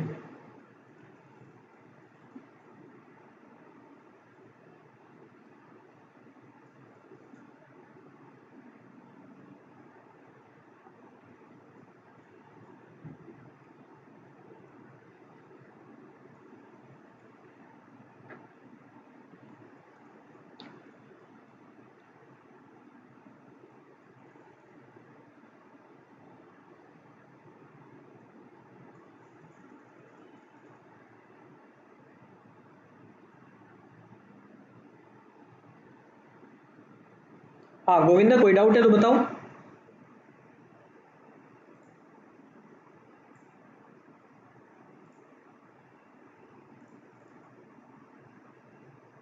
ओके, क्वेश्चन ध्यान से पढ़ो, क्या आपका आंसर सही है गोविंदा? हाँ very good.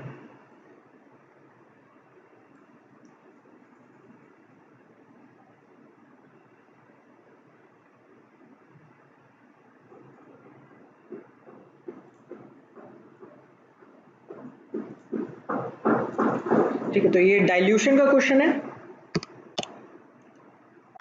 Right.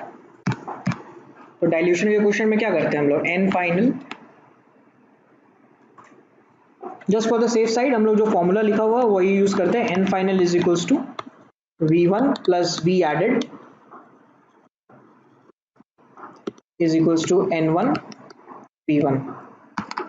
N final है आपके पास 0.2, V1 है 1600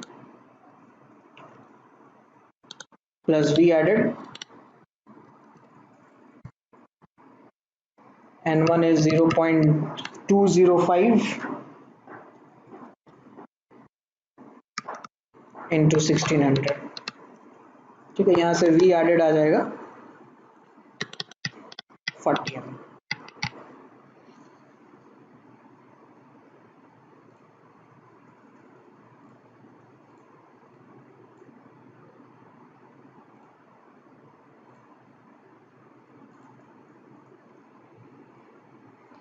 फिफ्टी टू का बताइए क्या होना चाहिए।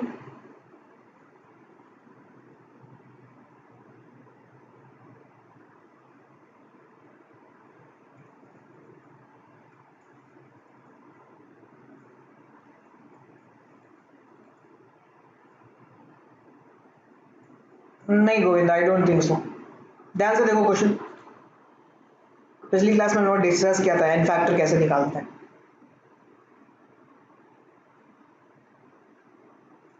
इसमें H3PO3 का, इस रिएक्शन में H3PO3 का एन फैक्टर कितना होगा? हाँ बिल्कुल, एन फैक्टर कितना होगा H3PO3 का? 2 होगा, क्योंकि यहाँ पे दो रिप्लेसेबल H प्लस है।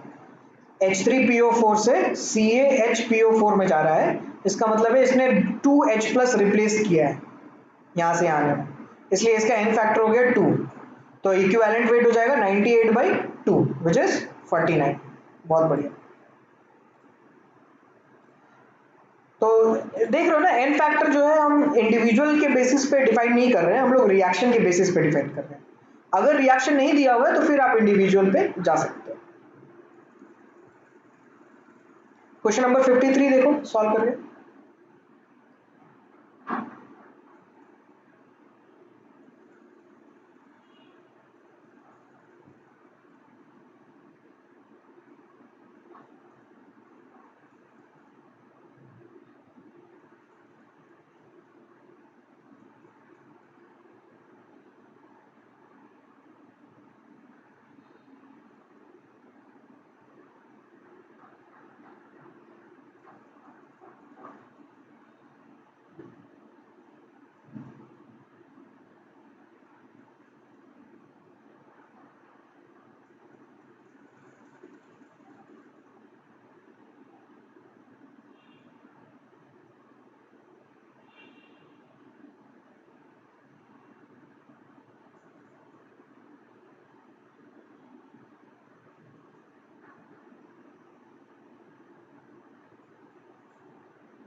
ओके, देखते हैं।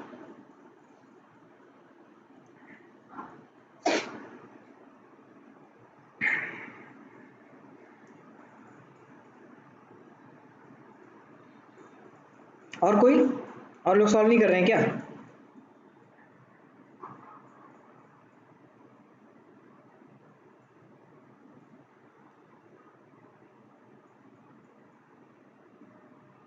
रितम, नेहा, संदीप, क्या हुआ?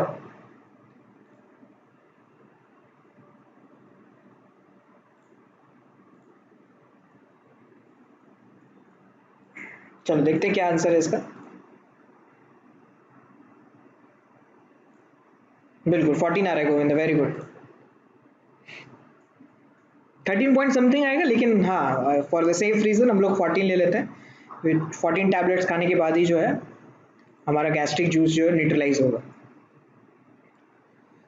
ठीक है। 53 में किसी को डाउट है तो बताओ, या अभी तक किसी को किसी में डाउट है तो बताओ। 46 से 53 के बीच में। 53 में है, ठीक है। तो 53 में हम लोग जो है वो न्यूट्रलाइजेशन यूज कर रहे हैं, विच इज इक्विवेलेंस, इक्वेट करना है हम लोगों को एसिड इक्वल्स टू बेस का। ठीक है, तो क्वेश्चन में जो डाटा गिवन है उसमें देखो कि gastric juice contains 3 gram of HCl per liter.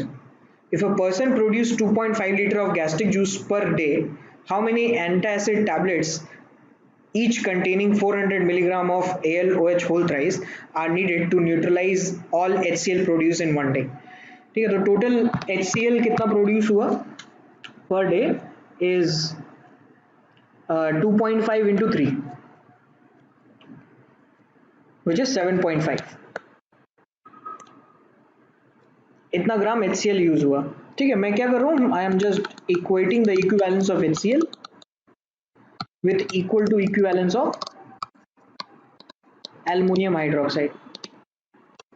ठीक है, तो ये 7.5 डिवाइडेड बाई 36.5 डिवाइडेड बाई 1, ये हो गया इक्विवेलेंस ऑफ HCl।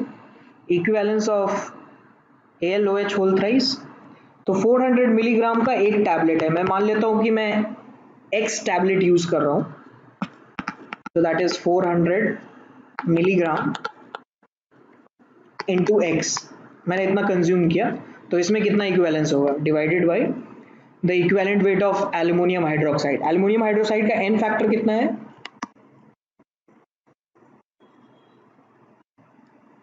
बोलो। 3 है, बहुत बढ़िया। ठीक है, तो इसका मॉलिक्यूलर मास निकाल लेते हैं पहले। 27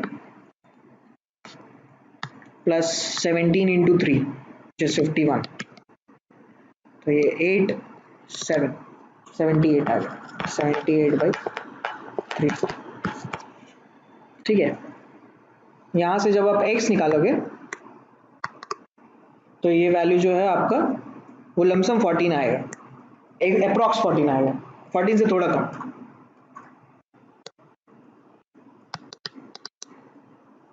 ठीक है, तो इसका मतलब है कि we need to consume 14 antacids to completely neutralize the HCl produced per day.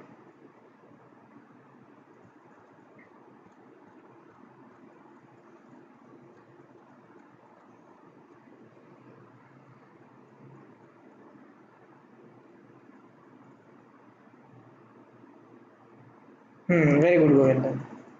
Next question देखते हैं, क्वेश्चन नंबर 54।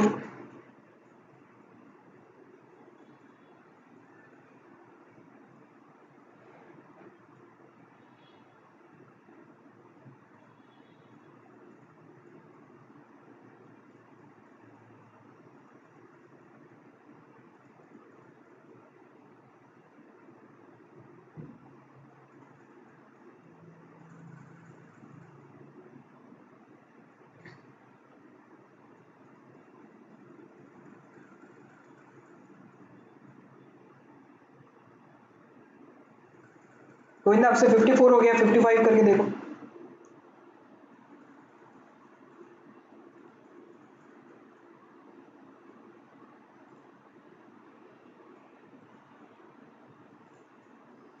Very good.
तो 54 में जो आ रहा है आंसर आपका वो आएगा, क्या आ रहा है 54 में आंसर?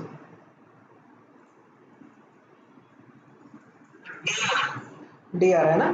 ठीक, वेरी गुड, डी आएगा आंसर, बिल्कुल सही। तो 54 को सॉल्व करने के लिए तो पहले मोलारिटी निकाल लेंगे, है ना। वी नो कि 1 लीटर में कितना ग्राम दिया हुआ है HNO3, मोल्स निकाल लो HNO3 का, इससे मोलारिटी आ जाएगा। फिर सिमिलरली यहाँ से भी मोलारिटी आ जाएगा, राइट।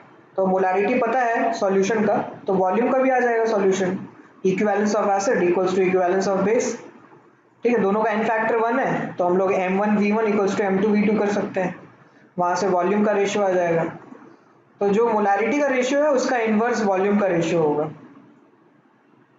फिर क्वेश्चन नंबर 55,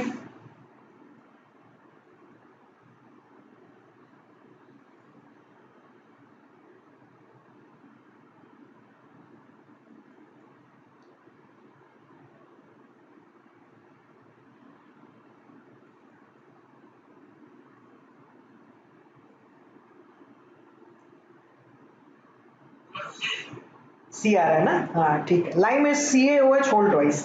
अभी हम लोगों ने क्लार्क्स मेथड देखा था कि क्लार्क्स मेथड में कैल्शियम कार्बोनेट और कैल्शियम बाइकार्बोनेट और ये कैल्शियम हाइड्रोक्साइड का रिएक्शन कैसे होता है, ठीक है। So a volume of 100 litre of hard water containing hard water requires 5.6 gram of lime, lime is CaO, ठीक है। For removing temporary hardness, the temporary hardness in ppm of CaCO3, तो वहां से फिर आपका जो है whatever the equivalence of this lime is, that will be the equivalence of calcium carbonate, और इस equivalence से हम लोग 100 लीटर में जितना प्रेजेंट है CaCO3 उससे निकाल सकते हैं, तो किसका C आ जाएगा, ठीक है। देखो ये क्वेश्चन जो है वो थोड़ा मैं फास्ट किया हूँ बिकॉज इसमें just we need to use the formula. अगर किसी को लग रहा है कि मुझसे नहीं हो पा रहा है क्लास में या फिर I don't know what to do, then try to solve this questions once again घर पे बैठ के, ठीक है, विथ गिवन कि आपके पास फॉर्मूलाज गिवन हो, रिटन हो सामने, और वो देखो कि कौन से क्वेश्चन में कौन सा फॉर्मूला लग रहा है, उसके बेसिस पे आपको पता चलेगा कि फॉर्मूला हमने कैसे यूज करना है, ठीक है। तो आप लोग इसको फिर से एक बार सॉल्व करके देखना जो लोगों ने सॉल्व अभी तक नहीं किया है। So this was all about our mole concept, ठीक है। The related thing is the redox reactions जो हम लोगों को अभी पढ़ना है, ठीक है। सो रिडॉक्स रिएक्शंस में हम we will classify between reduction and oxidation. So जो the word redox is formed by reduction and oxidation, तो कोई भी रिएक्शन में सिर्फ एक चीज नहीं हो रहा होता, ठीक है। कोई भी रिएक्शन में सिर्फ रिडक्शन नहीं हो रहा होता, या कोई भी रिएक्शन में सिर्फ ऑक्सीडेशन नहीं हो रहा होता। रिएक्शन में दोनों होंगे साइमल्टेनियसली, अगर रिडक्शन हो रहा है तो ऑक्सीडेशन भी हो रहा होगा, ठीक है। सिमिलरली अगर ऑक्सीडेशन भी हो रहा है तो रिडक्शन भी हो रहा होगा, राइट। सो ऑक्सीडेशन का क्या मतलब है? Oxidation means addition of oxygen, जैसे कार्बन और ऑक्सीजन के बीच में रिएक्शन, या every combustion reaction is oxidation reaction. तो आप ऐसे बोल सकते हो कि कार्बन का ऑक्सीडेशन हो रहा है, सिमिलरली आप ऐसे बोल सकते हो कि ऑक्सीजन का रिडक्शन हो रहा है, but the reference will be different, ठीक है। There are 3 categories of reference by which we can classify oxidation. One is addition of oxygen, second is removal of hydrogen, and third is the removal of electrons, right? Similarly और reduction को भी ऐसे ही classify करेंगे, removal of oxygen, जैसे calcium oxide को हम लोगों ने हीट कर दिया तो कैल्शियम प्लस ऑक्सीजन मिल गया। एडिशन ऑफ हाइड्रोजन, जैसे एल्कीन में हम लोगों ने हाइड्रोजन ऐड कर दिया, तो दिस इज हाइड्रोजनेशन रिएक्शन, जो आप लोगों ने बचपन में पढ़ा होगा, वेजिटेबल ऑयल टू वनस्पति घी बनता है हाइड्रोजनेशन से, तो वही वाला रिएक्शन है, ठीक है। And similarly the process of addition of electrons, right. So oxidation में आप देख सकते हो कि जब भी हम लोग इलेक्ट्रॉन्स निकाल रहे हैं तो ऑक्सीडेशन स्टेट बढ़ रहा है इस पीसी का। पहले ये m था जीरो ऑक्सीडेशन स्टेट में, अब ये m plus n oxidation state में आ गया। सिमिलरली अगर कोई नेगेटिव अनायन हो या अनायन हो सिंपली, तो उसका भी ऑक्सीडेशन स्टेट इंक्रीज हो रहा है।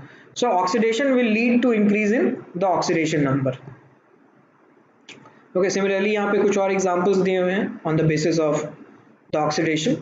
ठीक है, कैटायन ले लिया, मान लो कि पूरा का पूरा इलेक्ट्रॉन नहीं निकला, कुछ इलेक्ट्रॉन निकला, जैसे Fe+3 से Fe+2 गया +1 इलेक्ट्रॉन, राइट। सो या Fe+2 से Fe+3 गया +1 electron. So depending on that कि कैसा ऑक्सीडेशन हो रहा है, कैसा रिडक्शन हो रहा है, we can define these oxidation and reduction on that basis. Oxidation हमेशा एनोड में होगा। ठीक है, अभी तक हम लोग क्या पढ़ते आ रहे हैं कि एनोड एक ऐसा इलेक्ट्रोड है जो कि पॉजिटिवली चार्ज होता है, कैथोड एक ऐसा इलेक्ट्रोड है जो कि नेगेटिवली चार्ज होता है। हम लोग ये जो है याद करते हुए आ रहे हैं, लेकिन अब ये भूल जाना है, अब ये दिस इज नॉट ट्रू। ठीक है, ऐसा भी हो सकता है कि एनोड जो है वो नेगेटिव हो जाए और कैथोड पॉजिटिव हो जाए, ऐसा भी हो सकता है। ठीक है, सो एनोड और कैथोड का जो बेसिक डेफिनेशन है वो यही है कि एनोड पर हमेशा ऑक्सीडेशन होगा और कैथोड में हमेशा रिडक्शन हो। ठीक है, अब ये डेफिनेशन आप अपडेट कर लो और ये ध्यान में रखो कि एनोड में ऑक्सीडेशन और कैथोड में रिडक्शन होता है। उसका साइन कुछ भी हो सकता है, पॉजिटिव भी हो सकता है, नेगेटिव भी हो सकता है।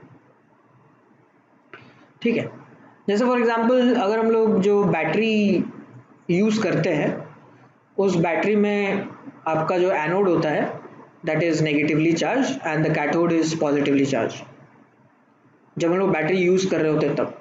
लेकिन जब बैटरी चार्ज कर रहे होते हैं तो उस टाइम में एनोड जो है वो पॉजिटिव चार्ज का होता है और कैथोड जो होता है वो नेगेटिव चार्ज का होता है। ये हम लोग पढ़ेंगे डिटेल में, ठीक है, कैसे होता है। जो भी रिएक्शन हम लोग लिख रहे हैं ऑक्सीडेशन के लिए, जैसे ये सारी रिएक्शंस जो हम लोगों ने यहाँ मेंशन किया है थर्ड वाले में 0.3 के लिए, उसको हम लोग कहते हैं एनोडिक हाफ सेल, क्योंकि ये एनोड में हो रहा है इसलिए, और ये हाफ सेल है। हाफ सेल का मतलब कि एनोडिक हाफ सेल और कैथोडिक हाफ सेल को ऐड करेंगे तो हमें कंप्लीट रिएक्शन मिल जाएगा। ठीक है, सो जैसे this is known as anodic half cell या फिर ऑक्सीडेटिव हाफ सेल भी इसको बोल सकते हैं। इधर थर्ड वाले में जितना रिएक्शन हो रहा है उसको कैथोडिक हाफ सेल बोल सकते हैं या फिर रिडक्टिव हाफ सेल बोल सकते हैं। ठीक है, तो ये हमारा क्लासिफिकेशन है बिटवीन रिडक्शन एंड ऑक्सीडेशन।